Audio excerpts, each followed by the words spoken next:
Bonjour, on se retrouve aujourd'hui pour un cours qui va nous permettre de faire un petit panorama de la poésie depuis l'Antiquité jusqu'au XXIe siècle. Alors, sur cette diapositive, vous pouvez donc voir une frise chronologique qui vous met en évidence les différentes étapes de cette évolution de la poésie.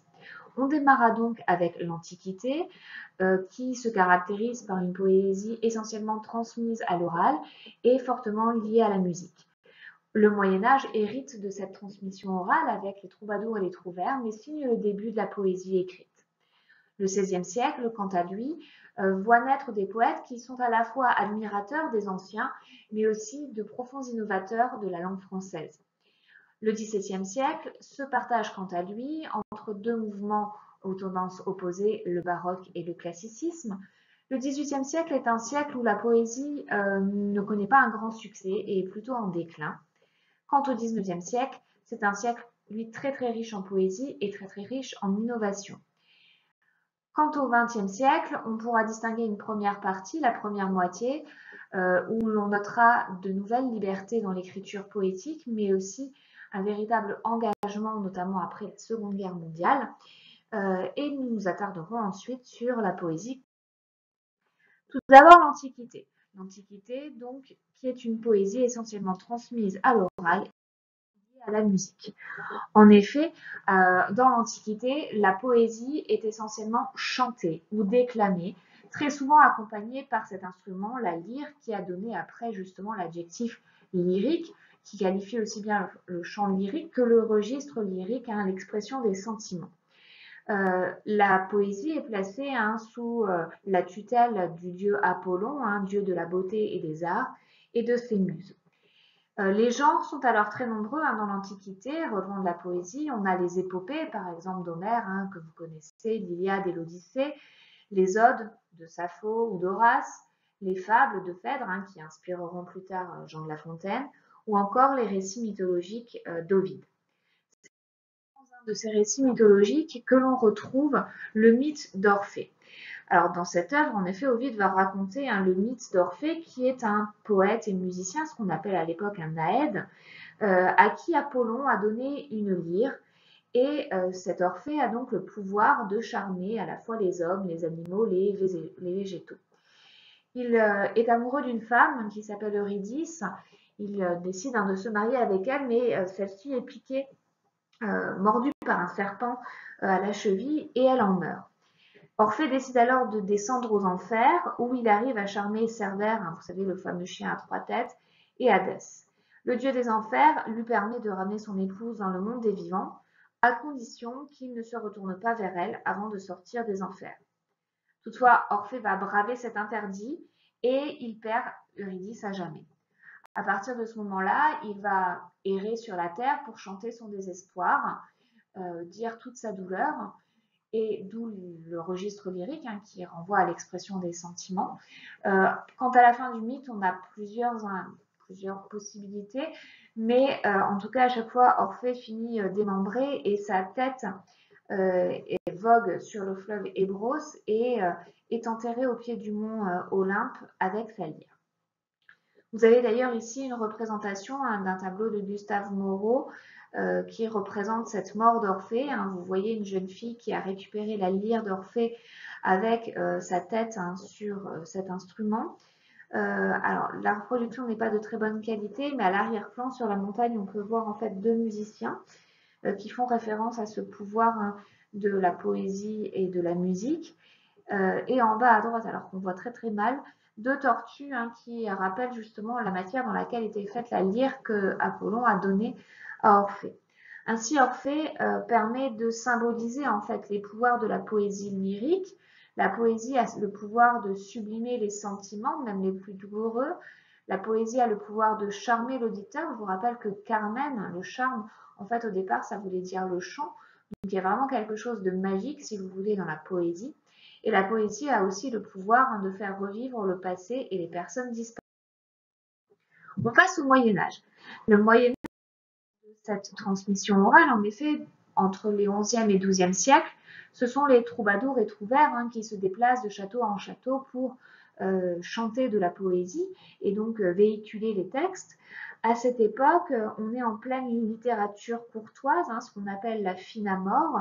C'est un amour parfait où l'amant va se soumettre à la femme aimée et va lui exprimer ses sentiments avec un très très grand raffinement. Toutefois, la poésie écrite va commencer à faire son émergence. En effet, au XIVe et XVe siècle, commence à apparaître la notion d'auteur telle qu'on la connaît aujourd'hui. Et certains poètes vont mettre en avant leur moi intime. C'est le cas par exemple de François Villon, hein, dans son testament. Et vous savez que François Villon très souvent a écrit des acrostiches, c'est-à-dire des poèmes dont la première lettre de chaque vers permettent de créer un mot. Et très souvent, ce mot est en fait son prénom et son nom. La fin du Moyen-Âge est caractérisée par un groupe de poètes qui ne rajoutent plus de musique, enfin n'est plus accompagné par un instrument de musique, mais vont découvrir le jeu sur les rimes et sur les rythmes. C'est ce qu'on a appelé les grands rhétoriqueurs. Le XVIe siècle. Alors, le XVIe siècle va avoir des poètes qui vont admirer les anciens de l'Antiquité. C'est le cas notamment de ce groupe qu'on a appelé la Pléiade. Alors la Pléiade, c'est le nom que l'on retient aujourd'hui, hein, qui renvoie à une constellation en fait de 7 étoiles et également de 7 poètes et philosophes de l'Antiquité. Mais au départ, ils se sont appelés la Brigade. Dans la Pléiade, les auteurs les plus connus, ce sont Du Bellay et Ronsard. Ils vont imiter la poésie antique, ils vont reprendre aussi cette conception héritée de Platon, qui est celle de la fureur ou fureur poétique, c'est-à-dire que pour les auteurs de la Pléiade, le poète doit être traversé par une sorte d'inspiration divine, d'enthousiasme. Malgré cette admiration des anciens et cette récupération du mythe du poète un petit peu habité, enthousiaste, vraiment au sens premier du terme, habité par les dieux, ils héritent également d'une forme plus moderne, cette fois qu'ils vont chercher en Italie, qui est le sonnet qui a été créé par Pétrarque. Toutefois, ces poètes sont aussi de vrais innovateurs au niveau de la langue française. Par exemple, Du Bellay va écrire un traité qui s'appelle Défense et illustration de la langue française, dans lequel il va recommander d'utiliser le vocabulaire français, de créer de nouveaux mots. Cela, en fait, s'inscrit bien dans cette volonté de faire du français la langue officielle, ce qui avait été instauré par l'édit de Villers-Cotterêts par François Ier. On va aussi avoir de plus en plus tendance à l'affirmation d'un moi lyrique, par exemple dans Les Regrets, toujours de Du Bellay, où il raconte son séjour à Rome. En effet, à l'époque, il était très courant de se rendre en Italie. Et Du Bellay va nous faire part à la fois de son admiration face à certains bâtiments, à certaines sculptures, mais en même temps de sa déception, puisqu'il va être confronté à la corruption notamment des religieux romains. On a également Ronsard qui va lui plutôt être vraiment dans la veine lyrique amoureuse avec des recueils consacrés à différentes femmes qui ont marqué sa vie. Donc on a les odes, les amours, les sonnets pour Hélène, ceux pour Marie, les odes à Cassandre, etc. Un autre groupe se démarque aussi au XVIe siècle, qui est celui de l'école lyonnaise, avec deux figures majeures. Louise Labbé, très connue pour ses sonnets, justement là aussi lyriques et à tonalité amoureuse, et Maurice Sèvres, lui plutôt connu pour ses blasons, et des blasons alors souvent satiriques et assez humoristiques. À la fin du siècle, donc à la fin du XVIe, on est en pleine guerre de religion entre les catholiques et les protestants. La poésie va donc devenir plus sombre et on va avoir par exemple Agrippa d'Aubigné qui va écrire un recueil qui s'appelle Les Tragiques, dénonçant justement la violence des guerres de religion. Lui offre vraiment une vision apocalyptique de cette guerre. On a aussi dans la même veine, même s'il n'était pas du même camp religieux, les discours sur les misères de son temps de Ronsard. Le XVIIe siècle est caractérisé par deux mouvements littéraires opposés que sont le baroque et le classicisme. Alors, au début du XVIIe siècle, on va avoir ce mouvement baroque caractérisé par une profusion d'images, par des métaphores très très riches. On va retrouver très souvent le thème de l'eau et de la mort pour renvoyer à la fugacité de la vie, à son caractère éphémère, et également de nombreux textes qui renvoient à l'illusion, au rêve. La poésie précieuse, quant à elle, va reprendre les codes de l'amour courtois. En haut à gauche, vous avez une représentation de Marbeuf. L'autre moitié du XVIIe siècle se caractérise par le classicisme, qui fait donc appel à plus de rigueur, de clarté et de mesure. On va vraiment codifier la poésie, comme on codifie d'ailleurs aussi le théâtre, on en a déjà parlé. On va avoir de plus en plus recours au genre argumentatif dans la poésie, notamment avec les épîtres ou les fables, avec ici une représentation de La Fontaine. Le XVIIIe siècle est caractérisé par la vitesse de la poésie. En effet, le XVIIIe siècle, c'est le siècle des Lumières. C'est donc le siècle de la raison, et donc la poésie qui fait appel finalement à la sensibilité est plutôt mise de côté. Néanmoins, on va avoir des auteurs comme André Chénier qui vont se livrer à une poésie très très lyrique, développant et annonçant déjà plutôt le romantisme et le mal de vivre du XIXe siècle. La poésie au XVIIIe était encore codifiée par des règles très strictes, recours à des vers pairs et longs, recours à l'alexandrin classique bien coupé en deux à l'hémistiche, et le refus d'employer des mots jugés trop. Le XIXe siècle va venir bouleverser tout ça avec de poétiques. Tout d'abord, le romantisme. Le romantisme va justement essayer d'assouplir l'écriture poétique, d'être plus libre dans cette écriture poétique. Victor Hugo, par exemple, va recommander l'emploi du trimètre, c'est-à-dire une sorte d'alexandrin découpé en trois. On a Marceline Valmore-Villemaur qui va recourir au vers impair. On a également Aloysius Bertrand qui est considéré comme l'inventeur du poème en prose. On en a déjà parlé dans un précédent diaporama, donc avec Gaspard de la Nuit. Les romantiques n'hésitent pas non plus à utiliser un vocabulaire vraiment courant, familier parfois dans les poèmes, des onomatopées. Bien entendu, ce qui prédomine dans la poésie romantique, ça va être l'expression du moi, et les thèmes les plus fréquents sont l'amour, la fuite du temps, la nature comme refuge. Certains auteurs romantiques vont aussi se caractériser par leur engagement politique. C'est le cas de Victor Hugo que vous voyez en haut à droite et juste en dessous de Lamartine, qui seront à la fois députés et sénateurs et qui écriront vraiment des textes engagés. Baudelaire, quant à lui, toujours 19e siècle, est considéré vraiment comme l'instigateur de la modernité poétique. Je ne m'attarde pas plus sur cet auteur, sur lequel vous avez déjà eu une vidéo et que je vous invite à revoir si vous avez oublié ce qu'elle contient. D'autres mouvements vont voir le jour qui vont plutôt, eux, se détacher du réel, comme le Parnasse, cette idée de l'art pour l'art, de l'art pur, d'une prédominance sur le travail formel et un refus de se référer à l'actualité. Et donc, on va de nouveau se tourner vers l'Antiquité et la mythologie, vers la description d'œuvres d'art également. Les deux auteurs emblématiques étant Théophile Gautier, le Comte de Lille, mais on peut aussi penser à Hérédia, par exemple. Deux autres mouvements se détachent du réel dans la poésie. C'est le décadentisme, marqué par les figures de Tristan Corbière et de Jules Laforgue, qui vont, eux, se rattacher aux valeurs de la bourgeoisie, mais pour exprimer leur désenchantement.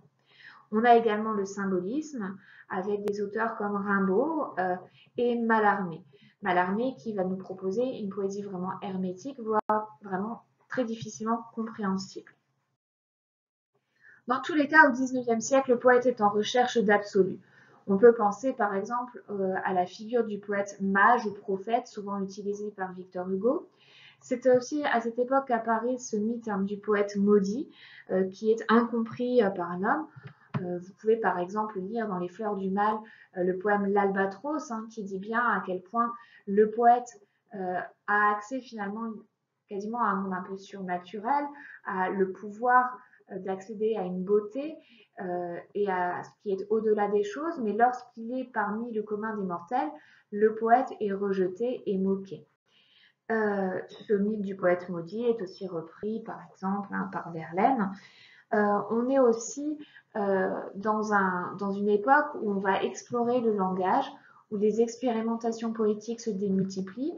Donc on a dit avec Aloysius Bertrand, il y a eu le poème en prose, mais ce poème en prose va être vraiment utilisé par de nombreux poètes, en premier lieu par Baudelaire.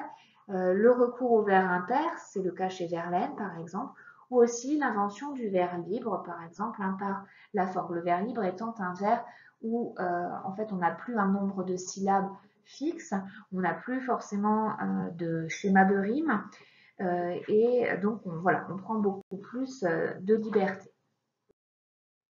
Le XXe siècle, on va tout d'abord s'arrêter du XXe siècle, apparaît ce que Apollinaire a appelé à l'époque l'esprit nouveau, avec d'autres auteurs comme Blaise Cendrars ou Valérie Larbaud.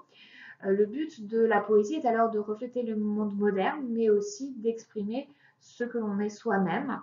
On a des innovations encore poétiques, le vers libre que Blaise Cendrars va par exemple utiliser dans la prose du Transsibérien, les versets qui sont des très très longs vers, et les calligrammes dont vous voyez un exemple célèbre en bas à droite, qui sont donc ces textes qui prennent la forme d'un dessin. On a également le surréalisme qui voit le jour durant cette période. Dans ce mouvement-là, on est totalement en désaccord avec la raison. On va plutôt vraiment laisser libre cours à ses sentiments et à des sentiments qui nous échappent. C'est en effet des textes où on va retrouver plutôt l'expression de l'inconscient. L'inconscient qui est une notion qui fait son apparition à l'époque avec notamment les travaux de Freud qui travaillent sur cet inconscient, sur tout ce qui nous échappe, sur le rêve. Du coup, se développent des pratiques d'écriture vraiment très très libres, comme l'écriture automatique ou les cadavres exquis. Parmi les auteurs célèbres du surréalisme, André Breton, Paul Éluard, René Char, Henri Michaud, qui vont vraiment explorer les limites du langage. On a aussi certains poètes inclassables, donc par exemple Francis Ponge, qui lui va chanter la beauté du quotidien dans son recueil Le parti pris des choses, ou encore Saint John Perse, qui lui va se livrer à une poésie épique et lyrique, caractérisée par des versets vraiment très amples dans Éloge et Exil, ou encore la poésie de Jules Supervielle, dont les textes sont vraiment hors du commun. La première moitié du siècle voit aussi l'émergence de la poésie engagée en raison des deux guerres mondiales et notamment de la Seconde Guerre mondiale. La poésie devient un véritable acte de résistance avec des poètes comme René Char, Desnos, Aragon, Éluard. Pensez à Éluard, Liberté, j'écris ton nom, ou de Desnos, ce cœur qui a hissé la guerre. On a aussi, après la guerre, des voix contestataires qui vont s'élever pour dénoncer l'exploitation, par exemple, des ouvriers, avec des poètes comme Boris Vian ou Jacques Prévert. Dans un autre contexte, on a également le mouvement de la négritude qui voit le jour, avec des poètes comme Césaire, Léopold Sédar Senghor, qui vont vraiment avoir comme objectif de dénoncer le racisme tout en renouvelant l'écriture poétique. Ils vont intégrer des mots propres à leur culture, des images osées, des rythmes très amples. Il y a vraiment l'idée d'une chaleur émotionnelle dans les mots et de donner un rythme vraiment particulier à la poésie. Enfin, contemporaine est une poésie protéiforme. On ne peut pas en effet vraiment distinguer de mouvements. La ponctuation a souvent tendance à disparaître. Le lecteur est parfois amené à être acteur lui-même de cette écriture poétique.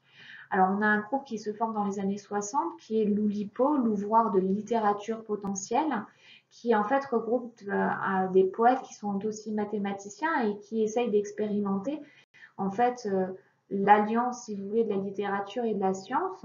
Par exemple, dans son recueil 100 000 milliards de poèmes, Raymond Queneau a réalisé en fait des sonnets sous forme de petites bandelettes, comme vous pouvez le voir sur l'image. Et en fait, à chaque fois que vous changez une bandelette, ça fait un nouveau poème. Et en fait, il a écrit 100 000 milliards de poèmes. C'est en fait impossible de les lire en toute une vie. Lui-même n'a jamais pu tous les lire. Et du coup, on n'arrive pas à distinguer de mouvements dans la poésie contemporaine. Les écritures sont vraiment très diverses, ainsi que les visions du monde proposées dans les poésies. Le lyrisme est remis en question. On a des auteurs comme Philippe Jacotet qui s'inscrivent dans la lignée de Ponge, qui se méfient du lyrisme. D'autres poètes vont décider de célébrer le monde, comme André Chédid, Reda, Yves Bonnefoy ou Maupoy. Il y a vraiment un désir aussi de renouer avec l'oralité et la musicalité. C'est le cas par exemple du slam qui fait son apparition. On a aussi des formes très brèves, hein, héritées du Japon, comme le haïku. Et dans tous les cas, on est dans une réinvention perpétuelle du langage. Voilà, notre panorama de la poésie française s'achève ici. J'espère que vous avez réussi à retenir quelques éléments de ce diaporama. Bonne journée.